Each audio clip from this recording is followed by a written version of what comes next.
It all starts innocently enough. You walk into IKEA for just one thing: a lamp, maybe a few tea lights, a bookshelf with a name you can't pronounce. You grab a blue bag purely out of habit, not commitment, and step into that Scandinavian labyrinth where time folds in on itself. Hours later, you emerge with a flat pack sofa, some pots and pans, and an existential crisis about your self assembly skills. The lamp? You forgot it. But what if I told you that confusion wasn't an accident? That IKEA, beloved by couples, dreaded by their therapist, has weaponized disorientation into one of the most profitable retail strategies in history. Today, we are decoding the psychology of the IKEA maze and what it teaches us about designing customer journeys that deliberately keep people from walking in straight lines. Welcome back to Oddly Strategic, the podcast that extracts strategic business lessons from the strangest of places. I'm your host, Mark Peters, and today we're talking about one of the world's most successful retail optical illusions: how IKEA's confusing store layout, yes, the one that turns you into a human Roomba, became an engine of loyalty, trust, and profit. You'll learn why a little chaos can actually create comfort, how friction builds attachment, and how you can apply these lessons to your business without trapping anyone in a furniture purgatory. Let's rewind to 1958. In the small Swedish town of Älmhult, a young entrepreneur named Ingvar Kamprad opens a furniture showroom that looks odd. At that time, furniture shopping was an elite sport. You'd stroll through polished urban showrooms guarded by snooty salespeople in ties. Prices were high, delivery was slow, and everything screamed, "Don't touch." Kamprad flipped that script. His radical ideas: let customers touch, test, even imagine the furniture in their own homes before they bought it. But there was a problem. IKEA's early mail order system sparked price wars with rival retailers. Competitors boycotted his suppliers. So, Kamprad took control. He built his own factories, his own supply chain, and eventually his own customer flow. Enter IKEA's iconic one-way layout, known internally as the long natural way.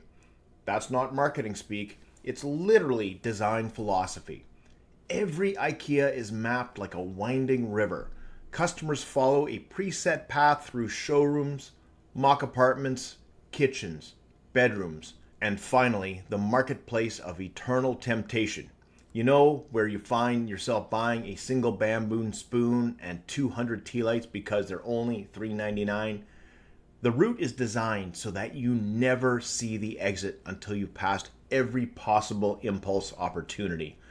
It's psychological choreography, equal parts behavioral science, game design, and Nordic theater. And guess what? It works. According to internal IKEA studies, the average customer spends over 90 minutes inside a store, more than double the time of most retailers. Shoppers encounter over 600 products per visit, and a whopping 60% of purchases are unplanned. Here's the kicker: most customers don't resent it.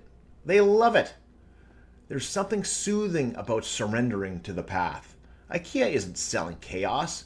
It's selling the illusion of discovery. You feel like you're wandering, but the store is quietly steering you.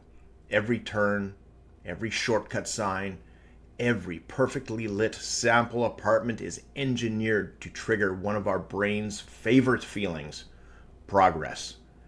Because if you feel like you're moving forward, you'll forgive almost anything. I remember when Winnipeg got its IKEA. It was a big deal. People waited for months in anticipation. No longer would Winnipeggers have to order online or travel to faraway lands to get their entertainment units. People who aren't me lined up for hours on opening day to get their coffee tables and kitchen accoutrements. I suspect I've been to that IKEA maybe 5 or 6 times in all these years. But hey, that's just me. Having said that, I've somewhat modeled my house after IKEA. No, I don't have long, windy passageways, but you know when you get to that certain spot in IKEA and you think, I could really use a shopping cart right now, and voila! There are the shopping carts, as though they have anticipated your needs. Well, I've done the same thing with reading glasses. My house is littered with reading glasses. Every room where I could possibly use a pair of reading glasses has a pair at the ready.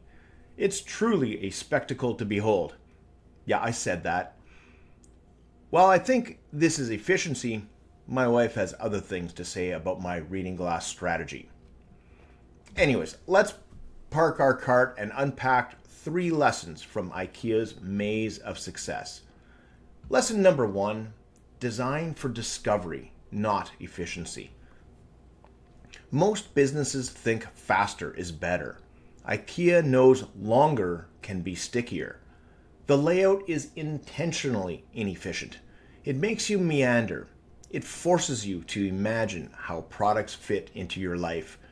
That's called the Gruen transfer, named after architect Victor Gruen, who noticed that when people lose their bearings in well-designed environments, they become more receptive to suggestion.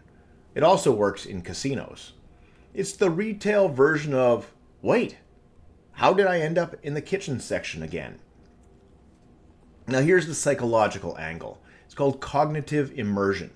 When customers are gently guided into exploration, they stop making price-based decisions and start making identity-based ones.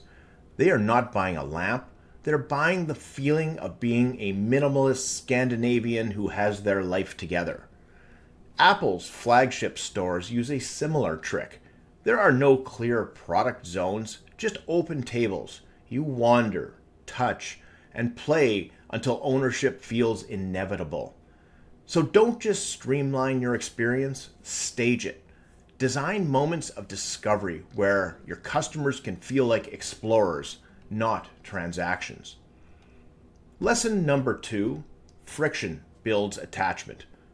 IKEA doesn't just make you walk a mile, it makes you build your own furniture. And weirdly, that's part of the magic. Behavioral economists call this the IKEA effect. People value things more when they've invested effort into creating them. You curse through an Allen key odyssey, but when that wobbly shelf stands upright, pride outweighs the pain. The psychological angle here is the effort heuristic. We infer value from effort. If it was hard, it must be worth it. Lego leverages that same bias. You could buy an already made spaceship, but building it yourself activates ownership and emotional investment. Here's another one. Peloton uses friction too. The workout is the product. You suffer through it, and the struggle becomes the story. IKEA turns inconvenience into intimacy. You don't just buy the product, you co-create it. The takeaway here is that sometimes making customers work a little harder builds stronger loyalty than making everything effortless. Lesson number 3, confusion creates comfort. Here's the paradox. People enjoy getting lost when they trust the guide. IKEA's maze is a masterclass in predictable unpredictability. You don't know what's around the corner, but you know there is a corner. That balance triggers dopamine. It's the same neurochemical loop that makes video games addictive, a steady rhythm of uncertainty followed by reward. The psychological angle here is variable reward scheduling. Random reinforcement keeps engagement high. You wander. You spot a cozy staged apartment that looks suspiciously like your Pinterest board. You picture Sunday mornings. You add another throw blanket to the cart. Disney parks do this beautifully. The weenie, that's Walt's term for visual magnets like Cinderella's castle. They pull you deeper into the park. The layout hides the next attraction until you're perfectly primed for awe. For me, it's hiking in the woods. I can hike for hours longer than I intended because I always want to see what's around that next corner, and hopefully it's not a bear. The takeaway here is that comfort isn't about clarity, it's about trust. Give customers just enough mastery to feel adventure with enough structure to feel safe. So let's bring this home, flat pack style. Here are 3 practical ways to IKEAfy your own business without trapping anyone between a mock kitchen and a bin of stuffed sharks. Number 1, create a guided wander.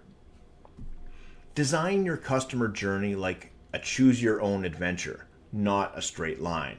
If you're in e-commerce, that might mean curating product rooms, bundles, lookbooks, or seasonal stories instead of a single endless grid. If you're in consulting, lead clients through staged rooms of insight, awareness, analysis, action. So each phase feels like progress, not a pitch. Here's a little mini exercise for you. Map your customer's path from discovery to purchase. Then ask, where do they get lost? And could that detour actually deepen curiosity instead of killing it? Number 2, constructive friction. Remove bad friction, bugs, bottlenecks, building confusion, but keep good friction, effort that builds pride. Some examples: ask customers to co-design their product, personalize it, configure it. If you run workshops, have attendees build something live instead of just listening. If you sell a service, show the before and after so they see the transportation that they helped shape. Your mini exercise here is identify one place where you've made things too easy and brainstorm how a tiny extra step could build engagement or ownership. And number 3, stage predictable surprises. Think of your user experience like a theme park. Familiar flow, surprising moments. If you're in e-commerce, rotate limited edition product drops behind a secret door. Or in SaaS, occasionally hide Easter eggs or thank you message in the interface. I remember one time I bought products online from Native Deodorant. Their confirmation email was a masterclass in predictable surprise. This is what it said. It said, "It was just another day at the office when Kelsey jumped out of her chair. So fast I thought fire had engulfed her hair. We did it," she yelled. "We got an order from Mark Peters." Brian ran over to her computer because he's ordinarily the troubleshooter. "Don't get scared," said Kelsey. "You're not moving with your auntie and uncle to Bel Air." The office erupted in applause, and we popped a bottle of champagne given to me by my in-laws. Mark, the entire Native team is thrilled to have you as a customer. I mean, let's think about it. Before this, I never really read a product confirmation email, let alone saved it. Your mini exercise here is you should ask, where could we hide a moment of delight that customers will stumble upon and not scroll past? So what's the real lesson of the IKEA maze? It's not about getting lost, it's about surrendering to design. IKEA realized that confusion isn't chaos, it's choreography.